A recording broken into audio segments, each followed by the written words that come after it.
Chapter 1. First Contact. The conference hall buzzed with activity, filled with beings from various corners of the galaxy. David, adjusting his translator earpiece, scanned the crowd for his panel on intergalactic cultural integration. As a human diplomat, his role often brought him into these diverse gatherings, but he felt a twinge of excitement. Today felt different. A flutter of movement caught his eye. Approaching him was a figure, her skin shimmering subtly with a hue that reminded him of the ocean at sunset. "You must be David," she said, her voice musical and her intonation marked by a charming accent. "I'm Lyria, from Marnith. I heard humans are excellent conversationalists." David smiled, extending his hand. "I hope I can live up to that reputation." "It's a pleasure to meet you, Lyria. Are you here for the cultural integration panel?" "Yes, I am." Lyria's eyes sparkled with enthusiasm. "I believe it's crucial for us to understand each other's worlds better. Marnithians greatly value knowledge exchange." As they walked towards the panel room, another figure joined them. He was a tall, slender man with an inquisitive gaze. "I couldn't help overhearing," he said. "I'm Joran, from Cygnus. Mind if I join your discussion?" "Of course, the more the merrier," David replied, as they entered the panel room together. The trio found seats at the front, ready for the session to begin. As the speaker introduced the topic, Lyria leaned over to David. "Marnithians often form strong communal bonds. It's how we address many of our societal issues. What's the human approach to community?" David thought for a moment. "We value individuality but recognize the strength in community networks. It's a balance, often a challenging one." Joran chimed in, "Cygnians are collective thinkers. We believe our well-being is tied to the group's success." The discussion grew more animated as they delved into examples of their society's challenges and triumphs. Lyria shared stories of Marnitha's vast libraries and communal learning sessions, while David explained human social structures and family dynamics. As the panel ended, Lyria suggested, "Why don't we explore the expo together? There's a section on technological adaptations in interstellar communities. It could give us more insight into practical applications of what we just discussed."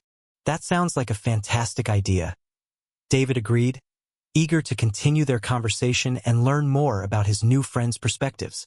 Joran nodded enthusiastically, and the three of them moved towards the expo. Navigating through the crowd, they reached a booth demonstrating a new communication device designed to work across different atmospheric conditions. "This could be revolutionary for our outer colony communications," Joran noted, examining the device with expert eyes. Lyria laughed softly, her hand brushing against David's as she reached for a pamphlet. "Imagine, no more garbled messages during ion storms." David noticed the contact, a simple touch, but it sparked a warm feeling inside him. He looked at Lyria, her curiosity and intelligence evident in her bright eyes. This conference might be the beginning of something great, he thought, not just for their professional projects, but for the personal connections forming in the heart of the bustling conference hall. Chapter 2. Cultural Lessons. The following day, David and Lyria arranged to meet in one of New Terra's cultural hubs, a vibrant district known for its blend of alien and human architecture. As David approached the agreed-upon cafe, he noticed Lyria already seated at a table with a third figure, a human colleague of his from the diplomatic corps named Tomas. "David, good to see you." Tomas greeted him warmly as he approached. "Lyria was just telling me about Marnithian art forms." Lyria stood to shake his hand, her smile welcoming. "Tomas has an interesting perspective on the fusion of technology and art. It's fascinating to compare that with Marnithian methods, which are deeply organic." David took a seat, intrigued. "Could you give an example of how Marnithian art works? I'm curious about the organic aspects." "Certainly," Lyria replied. "We use bioluminescent algae as a medium. Our artists cultivate it in patterns that grow naturally over time. The final piece is a living mural that changes as the algae matures." Tomas nodded appreciatively. "That's quite sustainable. Human art often involves synthetic materials, which can be harmful to the environment. Your method actually benefits it." The conversation shifted towards the project David and Lyria were collaborating on. We're trying to find ways to integrate Marnithian culture more deeply into New Terra's social fabric, David explained. It's not just about understanding each other better, but creating a shared space where both cultures can thrive. Tomas, sipping his coffee, looked thoughtful. Have you considered joint cultural festivals? Something that celebrates both human and Marnithian traditions. It could be a great way for people to experience the arts, foods, and customs firsthand. Lyria clapped her hands together, excited. That's a brilliant idea. Marnithians love festivals. We could showcase our dance, music, and those living murals. And humans could contribute with their musical performances, culinary experiences, and technological exhibits. David added, warming to the idea. The trio spent the next hour brainstorming potential events for the festival. They discussed logistics, from venue selections on New Terra to potential dates that didn't conflict with major holidays from either culture. As they parted ways, David felt a surge of excitement about the project's potential. Walking Lyria to her transport, he said, I think we're on to something great here. This festival could really bring our communities together. Lyria nodded, her eyes reflecting a serious yet hopeful gaze. I believe so too. It's more than just a celebration. It's a bridge. As she departed, David felt the weight of their task but also the promise it held. He knew that the work ahead would be challenging, yet the opportunity to forge deeper bonds between human and Marnithian societies spurred him on. As he walked back through the bustling streets of New Terra, he realized that every step he took was a step towards a more integrated and harmonious future. Chapter 3: Uncharted Feelings. David arranged for Lyria to experience a day on Earth, a planet rich with history and natural beauty, unlike the advanced urban landscapes of New Terra. They agreed to meet at the famous Botanical Gardens, a place where Earth's diverse flora was preserved and displayed. Joining them was Michael, a botanist and a mutual friend interested in alien plant species. As Lyria and Michael were introduced, her eyes lit up with curiosity. I've read about Earth's ecosystems, she said, but seeing them firsthand must be quite different. Michael, leading the way through the archway of flowering vines, nodded. Each plant here tells a story. For example, this orchid species has adapted to survive in minimal light, much like some flora on Marnith. Lyria leaned in closer to inspect the delicate petals. Fascinating. On Marnith, we have a similar species. Ours glow in the dark to attract nocturnal pollinators. As they wandered through the gardens, the trio discussed the similarities and differences between their planet's botanical life. David watched Lyria move gracefully from one exhibit to another, her enthusiasm infectious. Approaching a serene pond, Michael pointed to a collection of water lilies. These are quite resilient. They bloom even in adverse conditions. Lyria's gaze was thoughtful as she listened. Then she turned to David, her expression softening. David, do humans find symbolic meaning in plants? Absolutely, David replied, stepping closer. Many cultures attribute meanings to flowers. For instance, lilies often symbolize purity and renewal. Their conversation drifted from scientific to personal. David shared stories of his childhood, spent in a small town surrounded by nature, which sparked Lyria's interest in human family dynamics. Marnithians cherish community bonds as well. Perhaps that's why I find your stories so compelling, she admitted. They reached a secluded bench surrounded by blossoming cherry trees. Sitting down, Michael excused himself to give them a moment alone, sensing the growing intimacy between his friends. David turned to Lyria, taking a gentle tone. Lyria, I've been meaning to ask, how do you feel about all this? The project, our time together? Lyria paused, her eyes meeting his. I find myself looking forward to our meetings more than I anticipated. There's something very comforting about your company, David. Encouraged, David reached out, his hand brushing hers.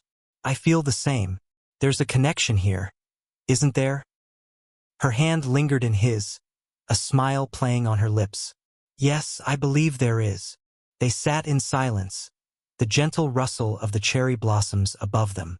As the moment stretched on, David felt a sense of rightness, a natural fit of two people from different worlds finding common ground. Lyria finally broke the silence. What happens next? David squeezed her hand, his decision clear. Let's find out together. As they stood to leave, the setting sun cast a warm glow over the garden, enveloping them in a soft light. Walking side by side, neither felt the need to fill the air with words, comfortable in the shared silence and the promise of new beginnings. Chapter 4. The bond deepens. David adjusted his jacket as he waited outside the small Marnithian cafe, the scent of exotic spices and slow-roasted meats wafting through the air. He checked his communicator and saw the message from Lyria. On my way. Bringing someone you should meet. He didn't have to wait long. A few minutes later, Lyria appeared, her deep violet attire flowing around her as she walked. Beside her was a tall, broad-shouldered Marnithian male with dark blue skin and a serious expression. David, this is Terran, my brother, Lyria introduced with a smile. I thought it was time you met family. David extended his hand. Terran eyed it for a moment before taking it in a firm grip. So, you're the human my sister keeps talking about, he said, his voice deep and steady.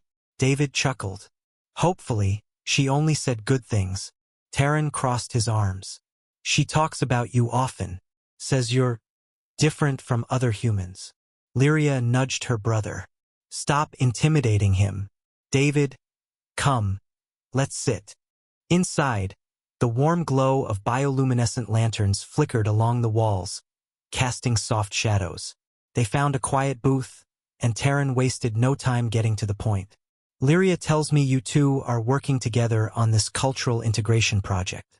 But tell me, David, why do you care so much about Marnithians? David met his gaze, sensing the protective nature behind the question. Because I believe that true understanding between our species isn't just about trade agreements or political alliances. It's about real connections between individuals, between communities. We have a chance to build something unique here, something that benefits both of us. Terran studied him for a moment before nodding slightly. That's a respectable answer. Lyria sighed, relieved. Now that you two have established your mutual respect, let's eat. As the evening progressed, conversation flowed more freely. Terran spoke about his role in Marnitha's planetary defense program, while David shared stories of Earth's history and its many conflicts. Despite the different backgrounds, they found common ground in their dedication to protecting those they cared about. At one point, Lyria leaned in toward David, her eyes warm. You handled that well. Terran can be a little intense. David smirked. I can tell. But I respect how much he cares about you. She reached across the table, her fingers grazing the back of his hand. The touch was subtle but intentional. And what about you, David? How much do you care? His heart skipped a beat. He turned his hand, letting their fingers entwine briefly before giving a gentle squeeze. More than I probably should admit. Terran coughed loudly, making them pull apart. All right, I'll leave you two to your diplomatic relations, he said, standing. But, David, I'll be watching. Don't disappoint me. David gave a small salute. Not planning to. Once Terran left, Lyria exhaled dramatically. He likes you. That was his way of giving approval. David chuckled. I'll take it. They lingered at the table long after their plates were empty, fingers brushing every so often, eyes locking in unspoken words. The connection between them had shifted, no longer just a friendship built on shared goals, but something deeper, something real. As they stepped outside, the cool night air wrapped around them. Lyria hesitated before taking his hand. Come with me, she said, leading him down a quiet side street toward a small park where the trees emitted a soft golden glow. David followed, his pulse quickening. Lyria, what is this place? It's a Marnithian sanctuary. A place for reflection, for clarity, she said, turning to face him. And sometimes, for taking the next step. She reached up, resting a hand on his chest. David felt his breath hitch as he placed his hand over hers. Are you sure? He asked softly. She didn't answer with words. Instead, she tilted her head up, brushing her lips lightly against his in a tentative, exploring kiss. The warmth of her touch sent a shiver through him, and he deepened the kiss slightly, his hands sliding up to cup her face. It was a moment neither of them rushed, savoring the unfamiliar but exhilarating connection. When they finally pulled apart, Lyria smiled, her fingers tracing the side of his jaw. "I think we just made this even more complicated." David let out a breathless laugh. "Maybe, but I don't mind." She took his hand again, squeezing it gently. "Good, because I don't either." They stood together under the golden glow of the sanctuary trees, two different species, two different worlds, but something between them undeniably the same. Chapter 5. A Proposal with Complications. David paced the length of his apartment, the city lights of New Terra flickering through the window. In his hand, he turned a small jewelry box over and over again. This would be the day if he could muster the courage. Tomas leaned against the kitchen counter, sipping a cup of coffee and watching David wear a groove in the floor. "You know you're going to do it. Just stop overthinking." "I'm not overthinking," David said, stopping mid-step. "I'm being cautious." Tomas snorted. "Cautious? You've been carrying that box around for weeks. Face it, you're scared." David ran a hand through his hair. "Okay, fine, I'm scared. This isn't just popping the question to another human. This is an interspecies proposal, Tomas. There are traditions I don't even know about. What if I get it all wrong? That's why you're asking her. She'll tell you if something's off," Tomas said, his voice calm. "Just go meet her. The worst she can say is no." I know, David muttered. "But it's not just the proposal. It's what comes after. Marnithians, they have large families. Lyria's mentioned that before. 15 kids. Do you know how many diapers that is?" Tomas raised an eyebrow. "Well, start with one and go from there. You're not signing up for a soccer team on day one." David chuckled despite his nerves. Right. One at a time." He took a deep breath and pocketed the box. "All right, I'm going." "About time," Tomas said, saluting him with the coffee cup. Lyria was waiting at the park they often visited, her violet dress flowing gently in the breeze. When she saw him approach, she smiled, but the look in her eyes quickly turned curious. "You seem nervous. Something on your mind?" "Yeah, actually," David said, taking her hand and leading her to their favorite bench beneath the towering luminescent trees. "Lyria, we've been through a lot together, haven't we?" She tilted her head, watching him closely. "Of course. From the conference to the festival planning and everything in between. And through all of that," David continued, "I realize that you're not just a partner in all of this. You've become someone I care about deeply, someone I want to build a future with." Lyria's gaze softened, but before she could respond, David pulled the small box from his pocket. He opened it to reveal a simple ring, a blend of human and Marnithian design, the stone glimmering with the subtle bioluminescence of her homeworld. "Lyria, will you marry me?" She blinked, clearly surprised. Then her lips parted into a wide, joyful smile. "David, yes, I will." Relief and happiness flooded through him as he slid the ring onto her finger. She held his hand, her fingers warm against his. "I wasn't expecting this tonight. I wasn't sure I'd have the courage to do it," he admitted. "But I couldn't wait any longer." They kissed under the glowing trees, a soft and lingering kiss that felt like the perfect affirmation of their bond. When they parted, Lyria leaned her forehead against his. "David, there's something we should talk about." He tensed. "What's that?" "Marnithian marriage traditions," she said gently. "You see, in my culture, having a family is, well, it's a central part of the bond. And we believe in having many children. 15 at least." David froze. 15. "Yes." She squeezed his hand reassuringly. "It's how we ensure that our communities remain strong and thriving. A large family means more connections, more support, and more love." David's head spun. 15? That's a lot, Lyria. On Earth, that's nearly unheard of." She nodded, her expression understanding. "I know. I didn't expect this to be easy, but it's important to me. David stared at their joined hands, his mind racing. He loved Lyria, but the thought of raising such a large family was overwhelming. I need to think about this, he said, his voice steady but laced with uncertainty. Of course, Lyria said, her tone calm. We'll figure it out together. I'm not expecting you to have all the answers right now. He gave her a faint smile, grateful for her patience. Thanks. I need to wrap my head around it. As they stood, the glowing trees cast their warm light on their faces. Lyria kissed him lightly on the cheek. No matter what, David, I know we can make this work. I hope you're right, he said, holding her close, because I really do want a future with you. Chapter 6.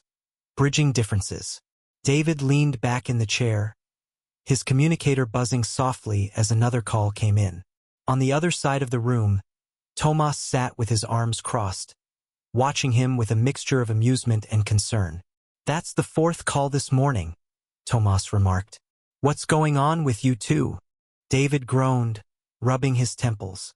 Lyria's family council wants to discuss the situation again. They're concerned that I don't understand the full meaning of the bond. Tomas raised an eyebrow. And do you? I'm getting there, David muttered. It's just, there are so many expectations, Tomas. It's not just about me and Lyria. It's about her entire community, their traditions, and yes, the whole idea of having so many kids. Tomas smirked. Well, at least they haven't invited you to another one of those ceremonial feasts. I heard Marnithian cuisine takes a certain acquired taste. David gave him a tired look. Not helping. Tomas held up his hands. All right, fine. So what's the plan? I need advice, David said. Real advice. I thought I understood Marnithian culture, but clearly, there's more I need to learn. Well, have you thought about asking someone who's been in your shoes? Tomas suggested. You can't be the first human to fall for a Marnithian. David hesitated. There's someone I met at a conference a while back. A human Marnithian couple. They've been together for years. I guess I could reach out. Tomas nodded. That's a start. And what about Lyria? Have you talked to her about how you're feeling? David sighed. Not in depth. She's so excited about the future. I don't want to disappoint her. You won't disappoint her by being honest, Tomas pointed out. If anything, she'll appreciate that you're trying to understand. Later that afternoon, David found himself sitting across from Lyria at their favorite cafe. The glow of the bioluminescent decorations made the room feel cozy and intimate. Lyria reached across the table, taking his hand. You've been quiet, she said gently. What's on your mind? David met her gaze, steeling himself. I'm trying to process everything. Your family, their traditions, the idea of a large family. It's not what I'm used to. Lyria nodded, her expression calm. I understand that, and I don't expect you to change everything about yourself overnight. That's the thing, David said. I want this to work, Lyria. I really do. But I need to figure out how we can find a balance between your traditions and my own. She gave him a reassuring smile. Then let's work on it together. We can start small, talking to other couples, learning from their experiences. David felt a weight lift off his shoulders. There is someone I was thinking of contacting, a human Marnithian couple I met a while back. Maybe they can help us navigate this. That sounds like a good idea, Lyria agreed. The more we learn, the better we'll understand each other's perspectives. A few days later, David and Lyria met with the couple, Sarah and Colrin, at their home. Colrin, a tall and friendly Marnithian with intricate markings on his skin, greeted them warmly. Sarah, a human woman with a quick wit and an easy laugh, poured them tea as they all sat down. So, you're considering the Marnithian bond, Sarah said, smiling. It's a beautiful commitment, but it does come with some unique challenges. Colrin nodded. Marnithians value family above all. Large families are seen as a way to ensure the community's future. But we've learned it's not about hitting a specific number. It's about building a family that feels right for both of you. Lyria listened intently, her hand resting on David's arm. I know the traditional number can be overwhelming, but if we focus on starting with just 1 or 2 children, perhaps we can adjust from there. David appreciated her willingness to compromise. That sounds more manageable, he said, looking to Sarah and Colrin for further advice. Communication is key, Sarah added. Colrin and I had plenty of discussions, arguments, and compromises. It's all part of the process. Also, don't be afraid to involve both families, Colrin said. They can offer guidance, but ultimately the decisions are yours. It's about creating your own traditions while respecting each other's backgrounds. As the conversation continued, David felt a growing sense of clarity. By the time they left, he and Lyria had a plan to take things step by step, starting small, learning as they went, and finding their own version of the Marnithian bond. That evening, David and Lyria walked through the park, hand in hand. The glowing trees cast a gentle light on their path. Lyria turned to him, her expression hopeful. "Do you feel better about everything?" she asked. "I do," David said, his voice steady. "I still have a lot to learn, but I feel like we're on the same page now." "We'll figure it out together," Lyria said, squeezing his hand. "No matter what, we'll make it work." David smiled, pulling her close. "I know we will." Chapter 7: The Wedding. Newterra's central plaza had never looked so vibrant. Strings of bioluminescent lanterns zigzagged overhead, casting shifting shades of gold and lavender across the cobblestones. Vendors from every corner of the known galaxy lined the square, offering delicacies and keepsakes. In the middle of it all, David adjusted his tie nervously while Tomas gave him a once-over. "Relax," Tomas said, clapping a hand on David's shoulder. "You look fine. This suit, classy, but not too stiff. It's exactly what you wanted." David exhaled sharply. "It's not the suit I'm worried about. I just want everything to go right. It's not every day you marry someone from another planet." "True, but you're ready for this," Tomas assured him. "You've done the hard part, convincing her family, navigating the cultural stuff. This ceremony is just the celebration of what you and Lyria already know. You're a team. Today's just the world catching up to you." David nodded, trying to absorb the encouragement. His gaze drifted toward the gathering crowd. Lyria's family had already arrived, their ornate attire glowing softly under the plaza lights. The human guests were mingling with them, laughing and exchanging stories. It felt surreal to see his mother chatting with Lyria's brother Terran as if they'd been friends for years. Across the plaza, Lyria emerged from the preparation tent, her violet gown flowing like liquid starlight. She was surrounded by her closest family members, who were adjusting the delicate headpiece that signified her bond to both her heritage and her new life. "Wow," Tomas murmured. "She looks perfect," David finished, barely able to keep his eyes off her. As the ceremony began, the officiant, an esteemed representative from the Intergalactic Council, stepped forward, flanked by 2 ceremonial banners. One depicted the human symbol for unity, the other the intricate spiral crest of Marnithian culture. The crowd quieted as the officiant raised his hands.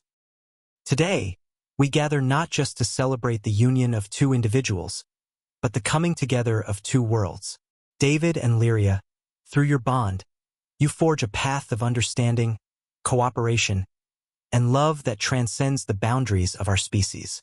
David felt his heart pound as Lyria stepped forward, her gaze steady and full of warmth. He met her halfway, reaching for her hands. They stood before the officiant, their fingers entwined, as he continued. "David, do you pledge to honor Lyria's heritage, to respect her traditions, and to walk beside her through all the challenges and joys that life may bring?" David nodded, his voice clear. "I do." "Lyria," the officiant said, turning to her, "do you pledge to embrace David's culture, to support him in his endeavors, and to nurture the bond that unites you both?" "I do," Lyria said, her voice strong and unwavering. The officiant gestured to the banners. "With the joining of these symbols, we mark the unity of your paths. May your bond inspire those around you and remind us all of the strength found in diversity." A cheer erupted as the banners were tied together with a golden ribbon, a symbol of their commitment. David and Lyria turned to face the crowd, and he could see both human and Marnithian faces alight with joy. Then came the dance. According to Marnithian tradition, the first dance wasn't just a slow waltz. It was a shared ritual where the couple moved through a series of steps that symbolized harmony and balance. The music began softly, a blend of Marnithian strings and human piano, rising in tempo as the dance progressed. David felt Lyria's hand on his shoulder as they began the steps they'd practiced for weeks. Despite his nerves, her calm guidance made him relax. As they twirled under the lanterns, he found himself smiling, their movements smooth and in sync. The crowd clapped along, human and Marnithian rhythms blending into a shared celebration. When the dance ended, guests swarmed the floor. Tomas pulled David into a hug, laughing. "You nailed it, man. That was impressive. I didn't think you had it in you." "Thanks," David said, catching his breath. "I owe it to Lyria. She made it easy." Lyria appeared beside him, her face glowing with happiness.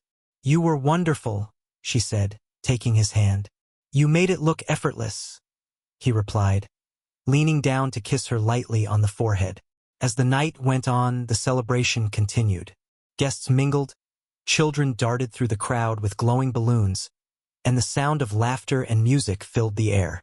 David and Lyria moved through their friends and family, greeting everyone, sharing toasts, and soaking in the joy around them. By the time the final song played, David found himself standing beside Lyria at the edge of the plaza. They looked out over the glowing cityscape of New Terra, the lights of countless ships crisscrossing the sky. "This is just the beginning," Lyria said softly, leaning into him. He wrapped his arm around her. "Yeah, it is, and I wouldn't have it any other way." Chapter 8: Building a Future.